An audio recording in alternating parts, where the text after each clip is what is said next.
Hello, Calabasas. I'm Laureen Morick, and I want to welcome you to Preview Eye on the Arts. And today is a very special day. I have a wonderful, beautiful, creative artist here. So I'd like to introduce you all to Eva Montealegre. Montealegre. Montealegre. This is a woman that has so much talent. She's hard to even sit in this chair. She's whipping about with all her talent. So I'd like you to tell us, which of your many talents do you feel most you in? Well, I have to say, as an artist, I get to incorporate everything so that everything I've done previous to that moment that I'm standing in front of the empty canvas with my brush, everything that I've done artistically informs that brush.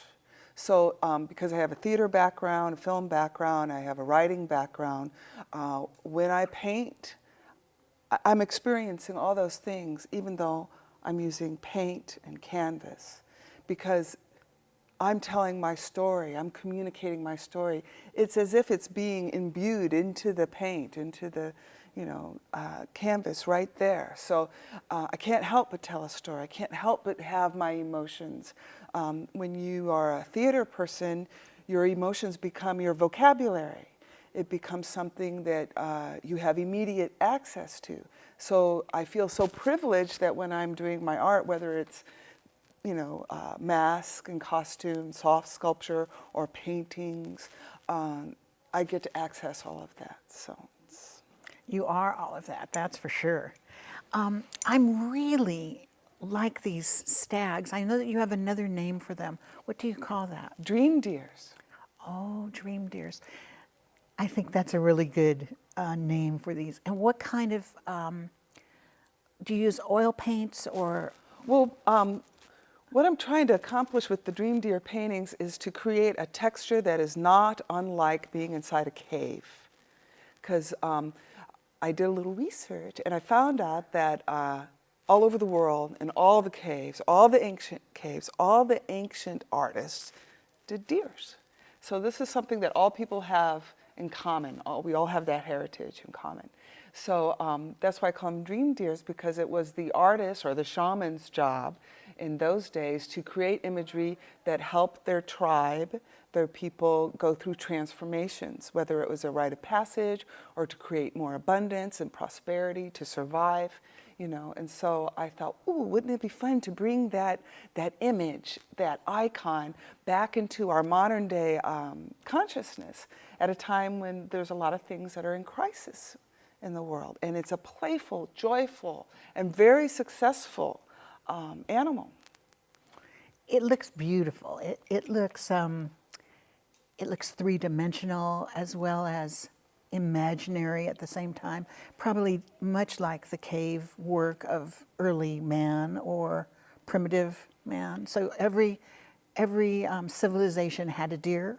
Yes. Or more, probably. And they had other imagery as well. But almost every single one had deer, whether it was Africa or in Siberia or, on an island somewhere. There was a deer creature in the cave that was drawn.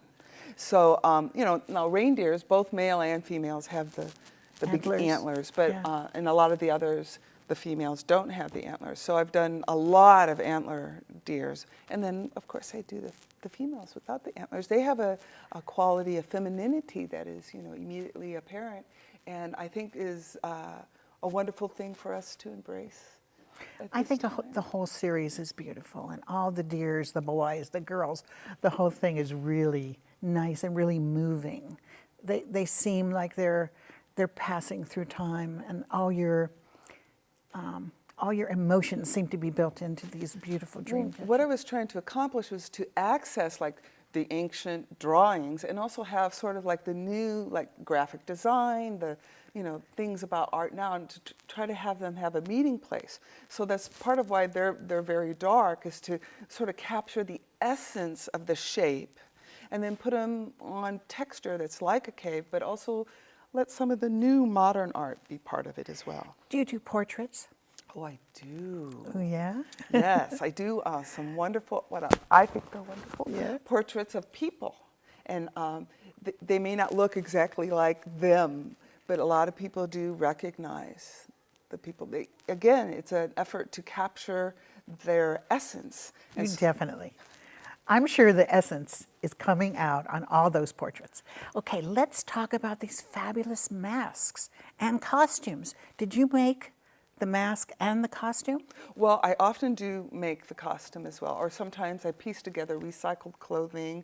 I actually have a dream deer mask and piece where the mask is made with the horns and there's a little bird's nest in it, and then the body or the costume or the soft sculpture, depending on how you look at it, is just pieces of cashmere that were scraps left over, and I just pieced them together and created the body on that. And so they go through different, depending on the feeling I'm trying to get. And this one, I'm trying to get very regal lady feeling here. So we have a long velvet dress with scarves. This is a singer, and you know, it might hearken to a opera singer or anybody who sings. And then this one is called Bear Woman, but it it goes back to the days of Babylon with the, like, you know, in the Egyptian wigs, and there was a lot of women's apparel that had this sort of braided effect to it.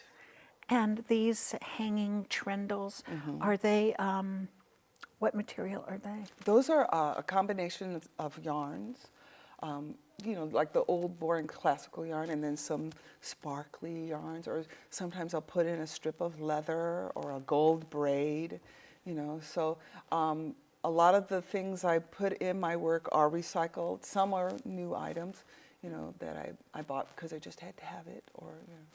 I know. Like that. I have to have a lot of things too. Do you do a whole series of masks of mythological creatures as well as faces? Yes, I do have, like I said, the dream deer mask, and I have like a big bobcat mask. And I can basically, if you wanted, I could do a mask and I would form it on your face. What I use is this stuff, it's like what they use when they do surgery or they want to cast something quickly. Put it, so it's only like, you know, about 5 to 15 minutes, depending on how ornate we're going to get. And then I could do a whole piece that would be all about Laureen Morick. And I would love capture your essence. I think that would be interesting, but not something I would really like. But I do love your masks. I mean, I would put my mask could like clean the kitchen mask. I don't think that's too. That would be too good. Oh, but there might be some undiscovered aspect of yourself that would just pop out without our planning it. I'm sure.